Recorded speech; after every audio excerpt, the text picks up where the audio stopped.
So let me talk about our varsity season. So this is my 21st year at Sacred Heart, my 27th year coaching high school water polo. And I can tell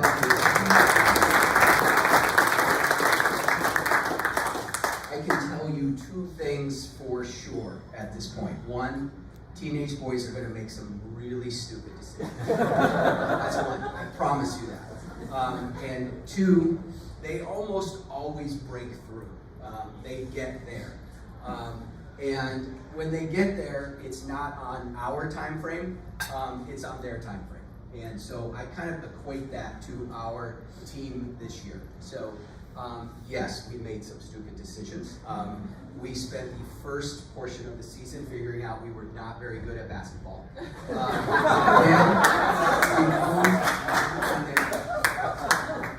We had a whole lot of injuries.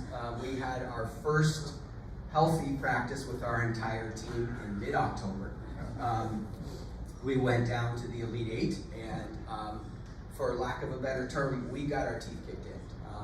And the thing I told the boys afterwards, which was, one, we weren't doing a very good job of coaching them. That includes me. We weren't getting through to them. Our lineups were terrible. Everything was just bad at that point. And we were the first ones to admit that. And I really feel like that was the point for us at our absolute lowest. And they kind of had two choices of where they were going to go with our season. And they came roaring back. And for me, it was this game against Harvard Westlake at the North-South, which we were just a little bit short. We didn't win, but it was one of the top teams in the country. And we lost by a goal. And I felt like afterwards, the guys, the coaching staff were just like, we could really do this if we wanted to. And everything starts clicking. The team is fully engaged. And as I said before, the breakthroughs do come eventually. It's not when I wanted them in September. So I tell our kids the same thing every year, even though I often break the rule. And for us at Sacred Heart, the tournaments are practice. All the games are practice. All we focus on is in November. Right? We want to be really good in the month of November. And so the breakthrough happened. And so I am so proud to say what these guys did in that month of November. So we won WCIL in a one-goal game, came back and won our 14th consecutive CCS championship in perhaps the most chaotic.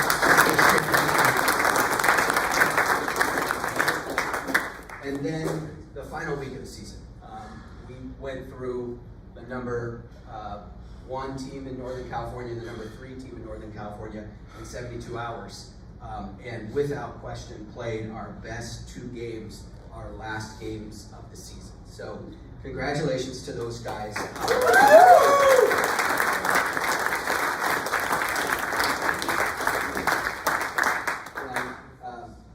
As I said before, it's never a straight line. I wish it was, but it's not. But as we stand here, they did it. And the seniors led them through it, and they got them there. And they all are standing on the podium, and I couldn't be more proud. Of course, we need to mention that this team has the highest GPA in the history of Sacred Heart.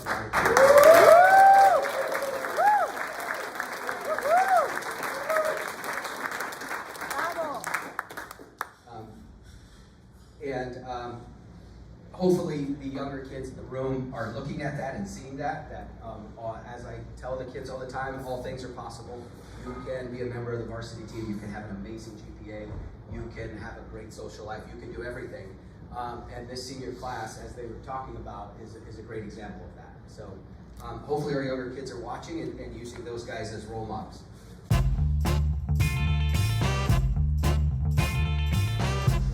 Karl Sylvester.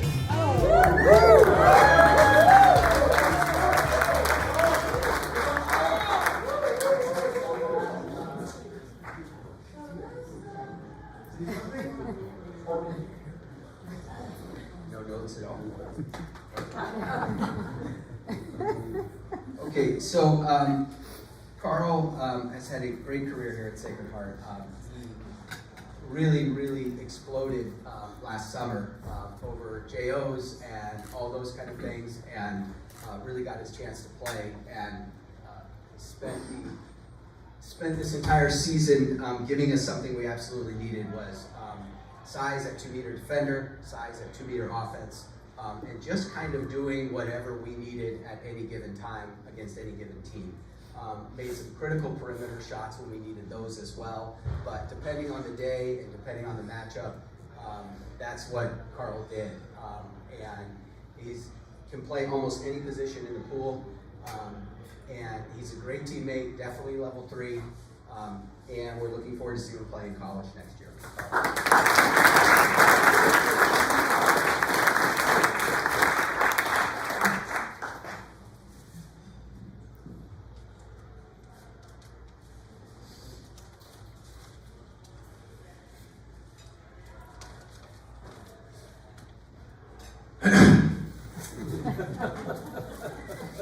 Like my teammates, before I begin my thank yous, I'd like to take a moment to go down memory lane. I'd like to take you all to my first 14U Stanford A-team game, the beginning of my journey with water polo. Leading up to the game, I'd swiftly moved from C-team to B-team to A-team over the course of 2 short weeks. The spark that led to my quick rise was Coach Peter. He had come to know I recently started playing at Stanford Club and saw me playing during middle school water polo. While I don't know what exactly he saw, as I was likely bobbing up and down, gasping for air, and floating on my back like an otter, I'm grateful for his confidence in me. The morning of the game, I was so excited to show my skill and to see if this sport was really for me.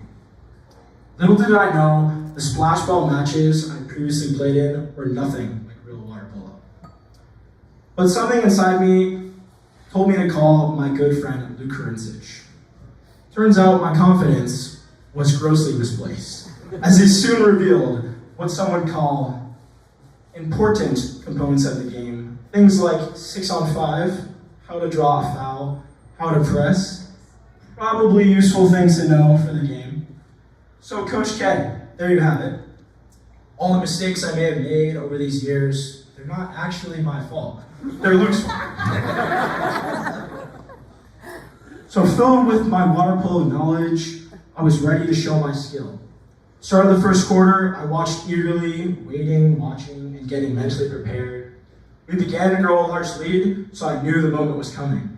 Come the second quarter, we were up a good amount, and we got excluded on defense.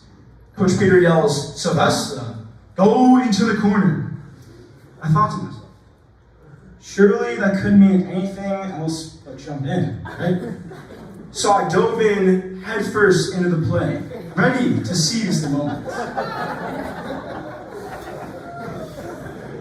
But only to come up and find Coach Peter with his head in his hands, and every guy in the pool laughing. The other team received a 5-meter, and I was banned from returning to the game. I watched the rest of the game confused until someone on the bench explained the corner was that as they pointed to the red lane line made square. I swore to never make this mistake again. Nowadays, every time I hear a corner, I make sure it is obvious I'm going to the real corner, as to not give Coach Peter deadly flashbacks.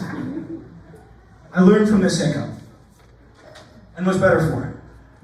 That's not to say I became perfect. Out of the pool hiccups like exploring a Croatian cave for way too long before returning to a family-owned restaurant, one of the best. Pursuing my basketball career mid-season,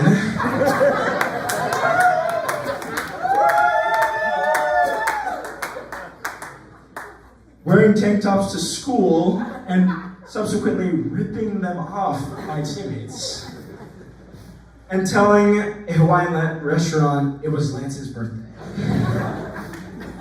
Those things still happen, but the memories they brought are unforgettable. More importantly, the guys who were there with me are unforgettable. There's no other group of guys I would have wanted to play, eat, and travel with. I could go one by one and share a story about each one of my teammates, but that's for another time. So for now, I simply want to say, shout out all you guys. I'm truly grateful for the journey we've been through. It wouldn't be the same without you.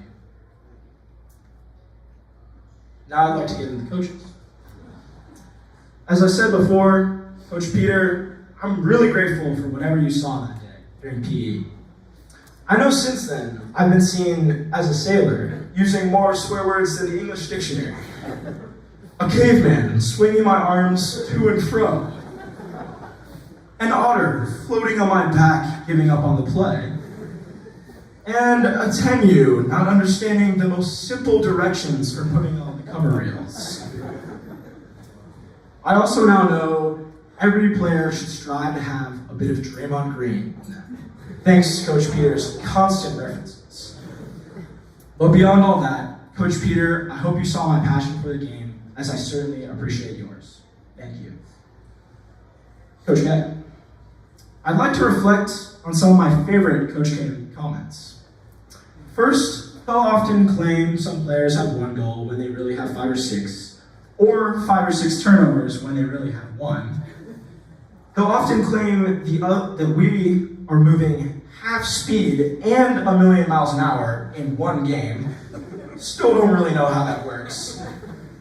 He likes to recognize when the other team is teeing off on some players. I know this one firsthand, hearing, "They found Sylvester, they know who he is." Really the words I need to hear in the moment. His technique of berating until you're at your limit, and then a little more berating, has almost pushed me to tackle him into the pool. Sadly, I can't say too much about it, as we took home our 13th or 14th CCS championship under his leadership.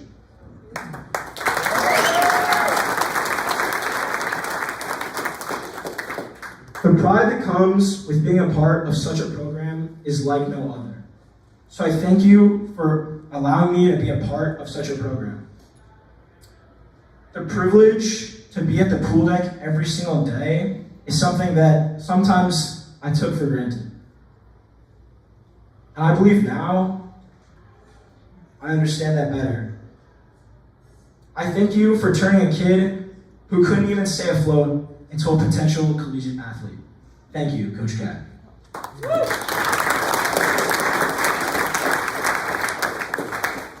And last but not least, Lance. I still feel bad for that man.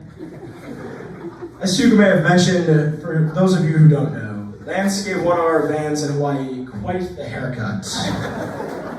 Even though on one of the biggest signs I've ever seen, it said, 8 feet, 8 feet. Even though Lance's tips don't always turn out correct, there are certainly some diamonds in the rough. Oh, and of course, thank you for your great refereeing. Thank you, Lance. I want to conclude by thanking my parents.